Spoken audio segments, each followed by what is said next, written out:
环球大战线深入世界最前线，全球各地的观众朋友，大家好，我是叶思敏。我们先欢迎来宾，清华大学讲座教授张延廷张将军，思敏好，大家好。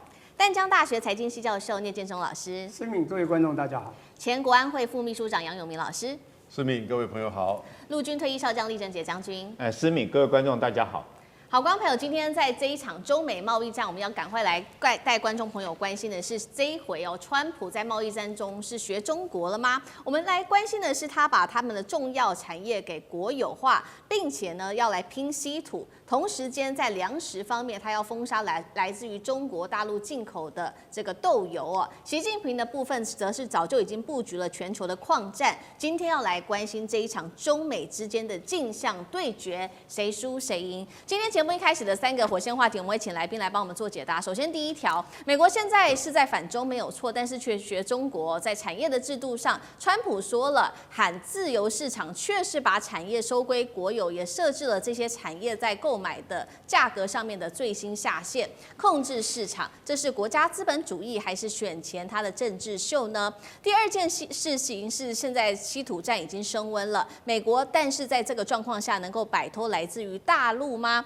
尤其美国政府现在又入股了他们自己的这一间稀土公司，能够稀土真的做到独立吗？尤其没有中国大陆的精炼技术，美国能够撑多久呢？今天也会关心。第三件事情，我们来看到这个粮食战开打，中国现在拒买美国的大豆，川普则是怒封锁来自于大陆的食用油的贸易，双方在拼这个粮食战，到底谁会先认输呢？今天都会做一次的解读。我们来赶快关心最新消息哦，这个中美之间的贸易战。为了对抗来自于中国在稀土上面的限制，现在川普双管齐下，他打的就是稀土战，同时也打粮食战，两个重要的策略。第一件事情在产业上，我们看到他把他的战略产业全部都是国有化了，尤其他特别宣布了美国的7大关键产业，接下来都会由政府来做比较严格的管制，从稀土相关到半导体、药品、钢铁，全部纳入在战略的管控当中。因为贝森特是这样讲的，他说面对像大陆这样子的一个竞争对手，它是属于非市场的经济，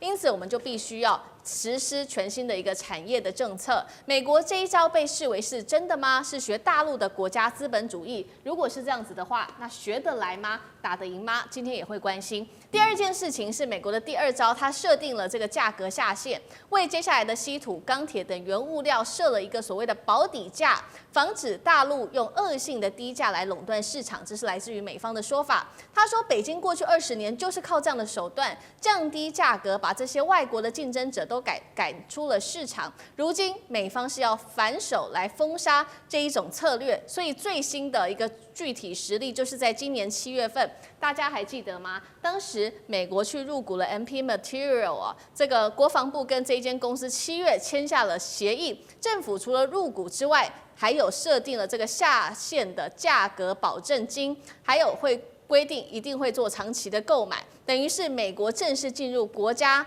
互矿的时代了。节目一开始要请教聂老师怎么看了？川普一边是骂中国大陆的非市场经济，一方面又在把这些国有化入股、价格下限全面的来控制产业。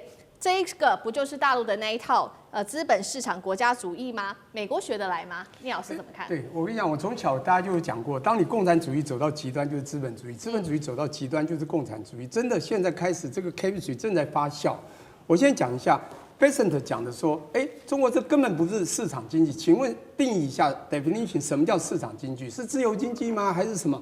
我跟你讲，中国也没有市场，也没有非市场经济，他们要的市场经济叫做具有中国特色社会主义的市场经济。对，他们是共产世界，他们由集团决定，他们的5年计划就规划未来，所有东西稳抓稳打，这步步为营。你要学它很难学啊，所以你要学它那招太难了。我现在讲，他有招学招。他不是一直在打西洋拳吗？那个拳一直打，而且那个拳很简单，就一招叫做 tariff 关税。他现在又多了几招了，为什么呢？他发觉只打关税打不赢，那个拳打了人家逆来顺受，太极拳一下嘣一下又回去，突然一个稀土招，突然一个锂电池招，未来还有这个硬材料招，他会吓到，所以他说我们要从别的地方来做学他们。可是你要知道今天呢，它原来是主打者。以前这个我讲对岸我们的中国，它是从1.0版到2.0版是被打者，被打以后呢，当然它忍气吞声。我觉得现在他们以牙还牙似的奉陪到底以后呢，他们招式很多都隐藏性的嘛，你知道神秘最美，很多东西美国看不到。它一招一招出来以后，美国才发现，特朗普关税打不动，其他的用霸权、霸道、霸凌也做不了。去用我们的友邦联盟，其实这还是有效了。像巴基斯坦最近就是出卖了这个中国嘛，对，你知道这巴基斯坦出卖中国这个事情是非常可怕的，他把技术出卖，所以中国才会丢61、62号公报。这个公报除了要抑制美国，主要是克巴基斯坦。好，现在重点就是美国发现不对，所有招都不用，只能用它的经济招式。可是这招矛盾百出。我跟你讲一个，什么叫价格下限？你要对稀土科价格下限。经济学有一个很简单的道理，叫做需求或供给产量的价格弹性。请问一下，如果价格弹性很低，就是价格变化了，它还是需要的东西，你设下限干嘛？像稀土。美国不需要吗？设下限一定要卖贵，不要买你稀土，你稀土不要进来。美国不想要稀土吗？美国不是想要稀土吗？这是一个问题，所以我必须说明，美国真的是经济学家到底到哪去了？这财政这个 Bessent 到底是学什么的？那政府这个首领这个川普不要讲了，他随便就抓了一个关税很奇怪的数字，一个不合理的作弊的模就出现。我现在要讲的，他这个是错误百出。第一个，什么叫做价格下限？你只能说对传统产业像电动汽车，中国真的是已经当平到全世界，这个那么严重的，当然这个所谓的需求价格弹性很大，就变一个价格你就会不要，这个才要自己嘛，或者设下限不让你进来。你对半导体、对稀土设，这个其实有违反我经济不管说我是不是专家，一个学理的一个基础理论啊，我觉得很怪。所以美国现在打的我都觉得听不太懂，除非是媒体啊这个转翻译错误。那么当这里面还有非常多的问题哈，我就在想说。到底美国现在学中国想学哪一套？因为中国学美国学得很仔细。你看光那个晶片在华为的时候刻它，只要有这美国技术的0.1，它就颗粒，它就学你一样的嘛。稀土只要它0.1的技术就颗粒。那这美国刻了港口费，对不对？发觉全世界船都是它的，就刻它的特别港口费。中国也会学啊，就来了一个，你没有船没关系，我刻你。大部分国际的资本市场的资本家的事业都是你有美国持股，只要超过25%以上的美国企业持股的船运一来，美国全部都傻眼，每一招都被打，这才叫学习。你现在学的又学的四不像，所以你说他这个资本主义要走到什么未来，我不知道，我只能说，川普现在有点慌了，他找的中心内阁也都不是很专业，因此他的中心内阁在拟定出的政策可能没有那么的有经济基础、经济学理论，去给一个最好能够让他们不管是打赢或让世界的经济能够和缓的一个好的政策。好，所以我们看到美方这一次是有样学中国，这不过是学的四不像啦。那现在针对稀土还设了下限，希望能够独立，真的做得到吗？尤其是晶片技术现在掌握在大陆手里，厉将军怎么看？那我觉得美国现在来讲的话，川普发现说很多的他国家安全的战略的产物，必须在国家必须要适时的介入，跟这个具有它的股权。我们从 Intel 来讲，美国也要参加股份哈。那这次稀土来讲，它也要参加股份。那我们可以称之为具有美国特色的资本主义哈，就美国开始要加入这些国家产业。但是你稀土这项东西哈，你是不是这么容易就能够完整的提炼技术？那我认为说是中国稀土的提炼是从邓小平的时候就已经开始这个研究这个稀土提炼的技术，所以那个时候邓小平讲过一句话哈，这个美国有晶片，我们有稀土，那时候他就讲过这种话。那反观美国来讲的话，是在2015年的时候，他认为稀土提炼具有高环境的污染，那时候它就停止。那距离现在已经10年了，所以大家评估，如果说是美国在稀土提炼的技术，那不管从开设工厂到提炼的技术哈，真的能够达到中国这种提炼精炼的水准，那可能要有10年的时间。他们是依据他们2015年提炼到现在。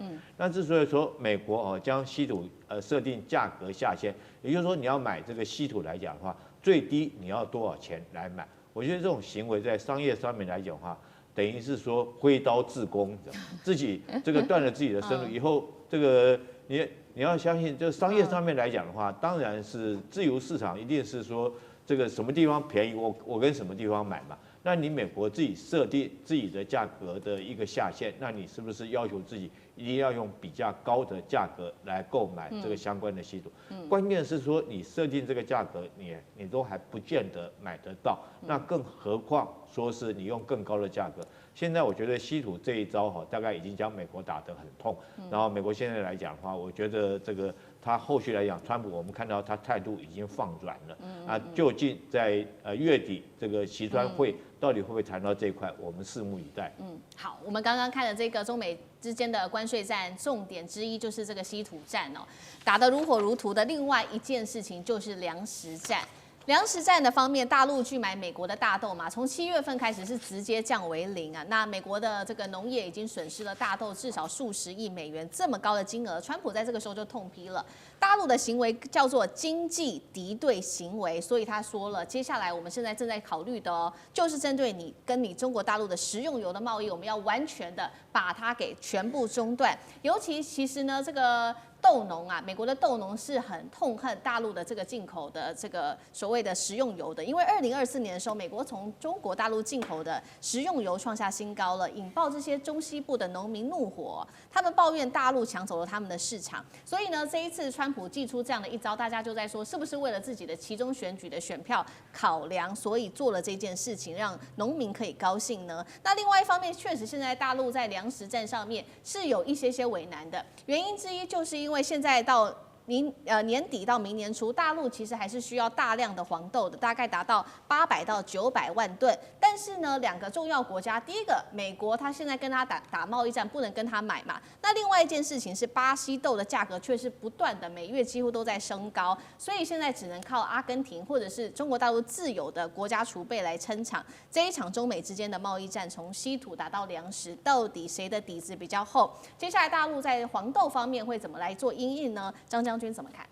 我认为这是一个粮食不对称作战，不是？因为目前来看的话，中国大陆是买方，我认为买方占据上风。那中国大陆都向美国进口蛮多的。那现在美国是卖方，我认为卖方目前占据下风。中国大陆每一年向世界各地进口9000万公吨大豆，我们看它需求量是非常大的。那在去年呢，它就向中国大陆、向美国进口了，我们讲钱好了，126亿美元。对，我们现在买大豆126亿美元，买了2700万公吨，对，等于起码非常多的。那现在，那中国大陆到现在为什么没有买？我们看现在是10月，我们看9月中国大陆买了1287万公吨的大豆。但是没有任何一公吨是买美国的，巴西、阿根廷，是这样。那美国就急了，因为到11月的时候，整个大豆都还是现在满坑满谷啊，对，都没有外出去啊。中国大陆是买方，我就是不买。那不买的话，中国大陆总要吃啊。我认为中国大陆有3个方法。第一个方法呢，它第一个用进口替代，它就找阿根廷就好了嘛。当然会贵一点，但是炒阿根廷，因为巴西买的差不多了，那买阿根廷。那我进口替代市场，我就不买美国，因为大家在贸易战，大家继续要打奉陪到底，那我就买阿根廷，我就是不买你。是这样，我认为进口替代有可能。第二个，中国大陆会认为啊，我们所说到的粮食替代，不见得大豆，有些东西饲料用玉米就可以了，用小麦、还有大麦、还有燕麦可以了。我们这样子，我们大豆少用一些，粮食不要用大豆了，通通都用这个玉米来做这个我们讲这样饲料是这样啊。这个我们就讲到的，它是粮食替代也减少大豆的这一方面，中国大陆不会因为这样就低头了。那这个我们讲进口替代完美粮食替代。那第3个呢，它可以饮食习惯的调控，我们可能少喝点豆浆，少吃点豆类的产品，然后我们可以吃其他面粉啊，什么米啊，什么都可以。然后呢，因为美国也不进口中国的我们讲的食用油，对，就是大豆油啦。对，那我刚好你不用，那不就让我大豆也少买一点了，因为你不，我这个大豆油市场已经变少了，为什么？美国不买了嘛，那我也不需要这方面的大豆，所以中国大陆开始做宏观调控，这宏观一调控之后啊，还真的忍下去了。忍下去等谁倒霉？卖方倒霉啊，是美国倒霉啊。所以我认为目前来看的话，中国大陆买方占大豆市场的上风。好，搞了半天，中美之间毕竟还是中方还是这个买方，买方永远占上风，可以做战略上面的调控。同样的问题再请教姚老师，又怎么看？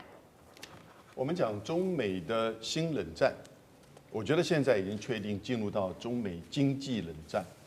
也就是中美现在在经济跟相关的层面呢，进行到全面的竞争对抗。我们看之前有所谓的贸易战、科技战，那贸易战就是关税战，啊，从川普1到拜登，然后呢，川普2的时候呢，对全球的关税战，但是以中国为主，然后呢，科技战应该是说现在中美竞争对抗最核心的这个部分，因为科技可以有新经济，科技也可以带来新的军火的这个技术。可是我觉得现在多了2个战，一个叫资源战，一个叫做产业战。资源战，中国大陆用大豆、用稀土，可是你觉得是他首先在打资源战吗？美国的232条款就是在打资源战，也就是钢、铝、铁、木材、制药，那现在又扩大到我讲的第4个层面，产业战，也就是说美国讲的7项就是战略性的产业，包含 AI、半导体、稀土、能源、军工、还有这个清洁能源之类的这些领域，其实现在都已经开始在进行就是争夺。那美国现在要扩大到一些它的盟邦尤其在反制稀土这个层面。我个人觉得中国大陆在稀土这个领域它现在敢这么打，也就是因为它要反制，而且呢，它已经有底气。反制是为什么原因？中国不吃这一套嘛，跟你谈了4次的高层的会议了，结果你还是不断在9月以来在对中国做施压、制裁、常备管辖，所以呢，中国要反制。可是过去如果是被你压制的部分呢，其实反制对中国也是一个内伤。可是现在他觉得他有底气，你看在这些科技战的层面的半导体的设备装置，新凯来，深圳的新凯来代表的就是中国大陆觉得在这些领域我已经可以反制你，有底气。那它的稀土层面有几个优势，第一个技术优势、成本优势、时间优势、人才优势。所以最后你讲到刚才思敏提到的这个食用油，美国用食用油来反制，这是误解，是要做 used cooking oil， 那就是叫做 UCO， 那个是回收的食用废油。美国进口之后，这很大量，因为中国太喜欢用油嘛，所以大量的出口到美国做什么呢？做生质燃料，做什么呢？农业机械的这个燃油。所以美国如果不进口，那你自己受伤受损，那中国就说它有反制，它有底气。所以现在中美之间的新冷战进入到了一个经济冷战的这个新阶段我个人觉得是接下来会进入到一个危险的循环，越来越激烈。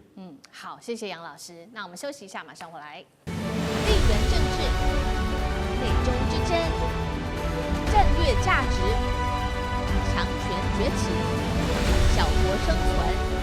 现在与未来，洞悉事件走向，掌握世界脉动，全球观点尽在环球大